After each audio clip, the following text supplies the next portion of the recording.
Okay, so I was playing Halo 1 for the very first time like about a week ago, and literally the day before I was like set to finish it, I only had like a couple more levels left. That was when the Halo Infinite gameplay demo was released on the Xbox Game Showcase thing they had. And then I was like, should I even finish this game? Because I agree with most people that the Halo Infinite gameplay looked very lackluster. And on top of that, I've already heard that Halos 4 and 5 are pretty bad compared to like the original trilogy. But you know, this is always a game franchise that I've always wanted to play all the way through, so I'm still gonna do it anyway. Also, since I've never played them before, I think it'll be a good thing because I'll be able to tell like if there's like a Bungie bias of sorts, or if the 343 industry games really do just suck. I don't know how the heck I'm gonna play Halo 5 because it's not on PC. So they're gonna have every single Halo game but Halo 5. That makes no sense. These little reactions are going to be coming from a person that's never played Halo ever in their life besides Halo Reach. I played Halo Reach at like 2011 because I never had an Xbox. I was one of those people that grew up with Nintendo games like The Legend of Zelda, Pokemon, Super Mario 64, Super Smash Brothers, and of course like in Super Mario 64, like I was dropping penguins on the side of the cliff like any normal person would. And it's important to know that this is not going to be like a full-on review on okay the mechanics and blah blah blah. This is just going to be my thoughts immediately following the completion of each game. So it's going to be off the top of my head. I'm not going to research like.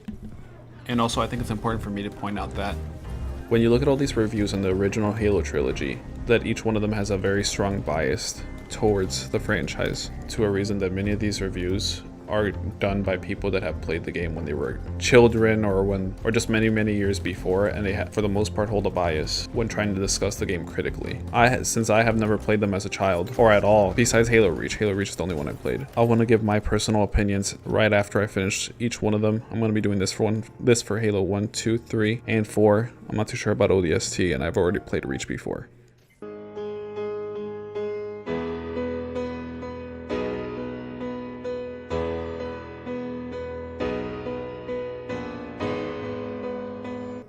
Also, real quick, I remember this Halo 3 trailer, and I just wanted to bring it up because for whatever reason, people complain about game trailers about, oh, I just want to see gameplay. I don't want to see like a cinematic trailer or a trailer that doesn't involve gameplay. But I really don't understand that, because then you won't have a masterpiece like this. Like I when I saw this, I had absolutely no idea what Halo was. All I knew about Halo was that it was an Xbox exclusive, and that if you bought a slushie at 7-Eleven, or a Slurpee, excuse me, at 7-Eleven, that you got this free cool Halo cup. It got me hyped for something that I didn't even understand.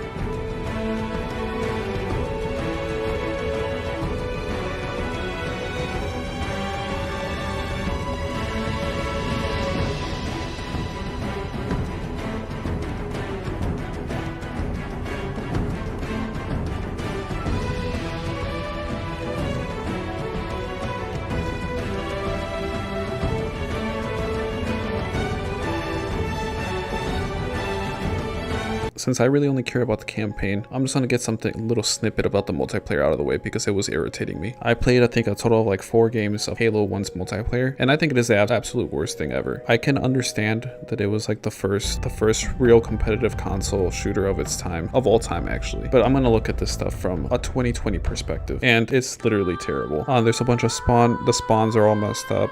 So honestly, this one actually kind of surprised me because I didn't think these. Okay, so I know very little about these games. I do know a good amount, but I also know very little about these games. Like when I found The Flood for the first time, the gameplay, story, phenomenal. Gameplay, phenomenal. Enemy AI, great. Especially in the library when the Flood are constantly attacking you. You're like at the edge of your seat the entire time. And I definitely was not expecting that from a game that came out in 2001. Now, as for everything else, I think this game has terrible pacing issues. I also think the reuse of assets over and over again.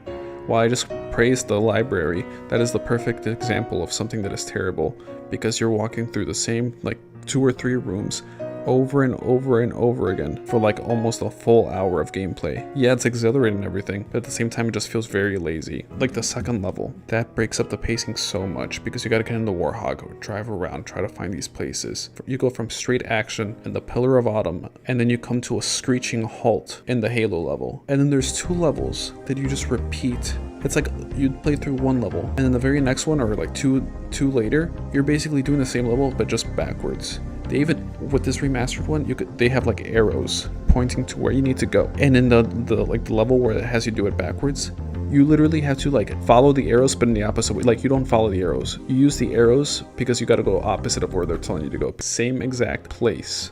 The two times that the game used previous levels in a very good way was the very 2 last. It's Keys and the Maw, because Keys has you go back to the Covenant ship, but like it doesn't even have you be on the ship for that long because you quickly go into like the forested area again, but like a new part of it that you've never been. And then the Maw is great because you get to see the destroyed Pillar of Autumn, and you also get to see new parts of the map, and it's also nice because it's the very first level and the very last level. And I think I mean the music is obviously great, that goes without saying. So overall, I would definitely say that this game has withstood the test of time. I was actually surprised by how good it still was. And that's about it for Halo Combat Evolved. Thank you for watching.